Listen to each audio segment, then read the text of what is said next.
എല്ലാ തവണയും ലീവ് കഴിഞ്ഞോടെ തിരിഞ്ഞു വരക്ക് വളരെ ശോകമാണ് കേട്ടോ. ആച്ചുവിനെ എൻ്റെ അപ്പൂപ്പനും അമ്മമ്മയൊക്കെ നന്നായിട്ട് മിസ് ചെയ്യും. ഇത്തവണ പിന്നെ നേരെ ഞങ്ങൾ പോകുന്നത് അഹമ്മദാബാദിലെ സയൻസ് സിറ്റി കാണാനാണ് കേട്ടോ. വീഡിയോസിലൊക്കെ കണ്ടിട്ടുണ്ടെങ്കിലും നേരിട്ട് കാണാനുള്ളൊരു എക്സൈറ്റ്മെൻ്റ് ഇല്ല ഞങ്ങളെക്കാൾ കൂടുതലൊരു ക്യൂരിയോസിറ്റിയൊക്കെ ആച്ചുവിനാണ് കേട്ടോ. അവന് ഈ സയൻസ് പരമായാലും സ്പേസ് പരമായാലും ഒക്കെ ഭയങ്കരമായിട്ട് ഇൻട്രസ്റ്റ് ഉള്ള കാര്യങ്ങളാണ്. ഞങ്ങൾ 2 ദിവസത്തെ യാത്ര കഴിഞ്ഞതിന് ശേഷം വണ്ടി ഇറങ്ങി ഒരു ഓലയൊക്കെ ബുക്ക് ചെയ്ത് നേരെ അഹമ്മദാബാദിലോട്ട് പോവുകയാണ് കേട്ടോ. ഇടയ്ക്ക് വെച്ച് നല്ല ബ്ലോക്കിലൊക്കെ പെട്ടു, അരമണിക്കൂർ കൂടുതൽ ബ്ലോക്കിലൊക്കെ പെട്ടു. അതിനുശേഷം ഞങ്ങൾ വീണ്ടും അഹമ്മദാബാദിലോട്ട് പോവുകയാണ് കേട്ടോ തിരിച്ച്.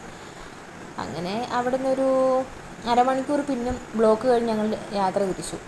10 മണിയാണ് ഓപ്പണിംഗ് ടൈം. പക്ഷെ ഞങ്ങൾ ഏറെക്കുറെ ഒരു 9 മണിക്ക് മുന്നേ എത്തി.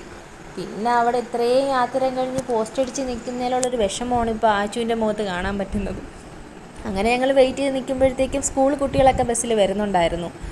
കുറേ കഴിഞ്ഞപ്പോഴത്തേക്ക് ടിക്കറ്റ് കൗണ്ടർ ഓപ്പണായി. ഞങ്ങൾ പിന്നെ ടിക്കറ്റ് എടുക്കാൻ പോയി. അവിടെ ചെല്ലുമ്പോഴേ ഓരോ മാപ്പ് വെച്ചിട്ടുണ്ട് കേട്ടോ. നമുക്ക് എവിടെയൊക്കെ പോകണം, ഏത് റൂട്ടാണ് അങ്ങനെ അറിയാൻ വേണ്ടിയിട്ടുള്ള മാപ്പ് അതിൽ ഫ്രണ്ടിൽ വെച്ചിട്ടുണ്ട്. ഞങ്ങൾ ആദ്യം കയറിയത് സ്പേസ് ഗാലറി ആയിരുന്നു. ഒന്നും പറയാനില്ല, ഒന്നും പറയാനില്ല. വേറെ എവിടെ ചെന്ന് കയറണമെന്ന് അറിയാൻ പറ്റത്തില്ല. നമ്മൾ അങ്ങോട്ടും ഇങ്ങോട്ടൊക്കെ വിളിക്കുന്ന പോലെ ഒരു സ്പേസ് സെൻറ്ററിൽ കയറിയതുപോലെ ചെന്ന് കയറുമ്പം തന്നെ സുനിത വില്യംസിൻ്റെ ഒരു ഡെമോ ആണ് അവിടെ വെച്ചേക്കുന്നത്.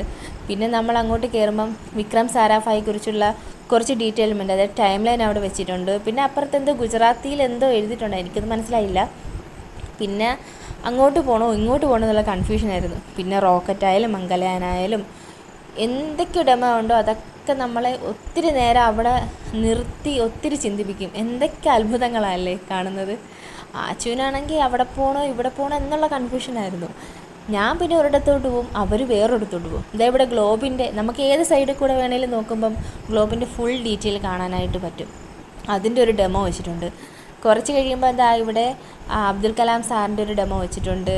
പിന്നെ ഈ ലോഞ്ചിങ്ങിൻ്റെ സമയത്തുള്ള ഫുൾ ട്രാൻസ്പോർട്ടേഷൻ ഉൾപ്പെടെയുള്ള കാര്യങ്ങൾ ഇതിൽ പറയുന്നുണ്ട് കേട്ടോ. പിന്നെ ഈ ഫേസ് കാണുമ്പോൾ ഇപ്പം നല്ല സങ്കടമുണ്ട്, അദ്ദേഹം ഇപ്പം ഇന്ന് ഇവിടെ ഇല്ലല്ലോ, അതിൻ്റെ ഒരു പിന്നെ കുറച്ചുകൂടെ പോകുമ്പോൾ റോബോട്ടിൻ്റെ ഇതും മറ്റുമൊക്കെ കാണാൻ പറ്റും. പിന്നെ ഇവിടെ എക്സ്പെരിമെൻറ്റാണ്. അച്ഛൻ നല്ല ത്രില്ലിലാണ്. അച്ഛൻ ഇതൊക്കെ യൂസ് ചെയ്യുന്നുണ്ട്. എങ്ങനെയൊക്കെ ലൈറ്റും സൗണ്ടും ഒക്കെ കേൾപ്പിച്ച് 2-3 റൗണ്ട് തന്നെ ഇതിൽ തന്നെ അവൻ സമയം സ്പെൻഡ് ചെയ്തെന്നുള്ളതാണ്. പിന്നെ അതിൻ്റെ ഇപ്പുറത്ത് തന്നെ വേറൊരെണ്ണം കണ്ടു. പക്ഷേ അത് അങ്ങോട്ട് വർക്കാവുന്നില്ല. ഒത്തിരി പണിപ്പെട്ട് നോക്കി, പക്ഷേ അത് വർക്കാവുന്നില്ലായിരുന്നു. ശേഷം ഞങ്ങൾ നേരെ പോയത് ബേഡ്സ് ഗാലറിയിലേക്കാണ്. അവിടെ അത്ര പറയത്തക്ക രീതിയിലുള്ള ബേഡ്സുകളൊന്നും പറയാനൊന്നുമില്ലെങ്കിലും ഭയങ്കര സൗണ്ടുകളായിരുന്നു. നമ്മളെ അട്രാക്റ്റ് ചെയ്യുന്ന ഭയങ്കര സൗണ്ടുകൾ, ഒച്ചകളൊക്കെ ആയിരുന്നു. പിന്നെ അക്വാട്ടിക് ഗാലറിക്കാണ് പോയത്. ഒരു രക്ഷയില്ല, ഇത്രയും ഡിഫറൻസ് ടൈപ്പിലുള്ള മീനുകളും നമുക്കവിടെ എഴുതി വെച്ചിട്ടുണ്ട് ഏതൊക്കെ ടൈപ്പാണെന്ന്. പക്ഷേ ഞങ്ങൾക്കത് വായിക്കാനുള്ളൊരു സമയം പോലും കിട്ടിയില്ല. 2 ദിവസം യാത്രയ്ക്ക് വന്നതിന് ശേഷം മൊബൈൽ നേരെ വന്ന് ചാർജ് ചെയ്യാൻ പോലും പറ്റിയിട്ടില്ല.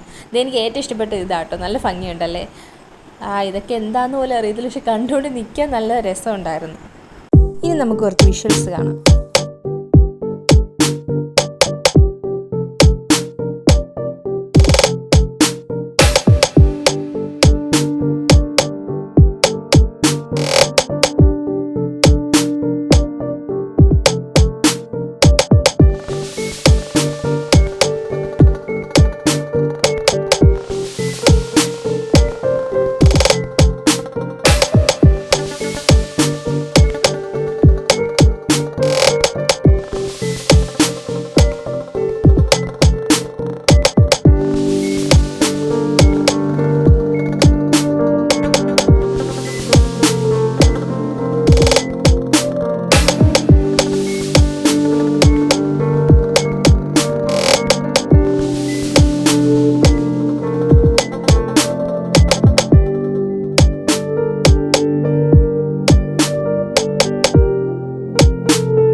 ഇത് കണ്ടോ, കാണാൻ നല്ല രസമുണ്ടല്ലേ.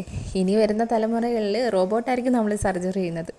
ഡോക്ടറിൻ്റെ ഇൻസ്ട്രക്ഷൻ അനുസരിച്ച് റോബോട്ട് ഒരാളെ സർജറി ചെയ്യുന്ന രീതികളാണ് ഇവിടെ ഒരാൾ കുട്ടികൾക്ക് എക്സ്പ്ലനേഷൻ ചെയ്ത് കൊടുക്കുന്നത് കേട്ടോ. ഇനിയുള്ള ഭാവി കാലങ്ങളിൽ റോബോട്ടായിരിക്കും നമ്മളെ സർജറിയൊക്കെ ചെയ്യുന്നത്. പിന്നെ ഞങ്ങൾ പോയത് നാഷണൽ പാർക്കിലേക്കാണ്. അവിടേക്ക് കുറച്ച് നിന്ന് ഫോട്ടോസൊക്കെ എടുത്തു. വീഡിയോസൊന്നും അധികം എടുക്കാൻ പറ്റില്ല കേട്ടോ. അപ്പോൾ വീഡിയോ ഇഷ്ടപ്പെട്ടാൽ ലൈക്കും ഷെയറും സബ്സ്ക്രൈബും ഒക്കെ ചെയ്യാൻ മറക്കണ്ട കേട്ടോ.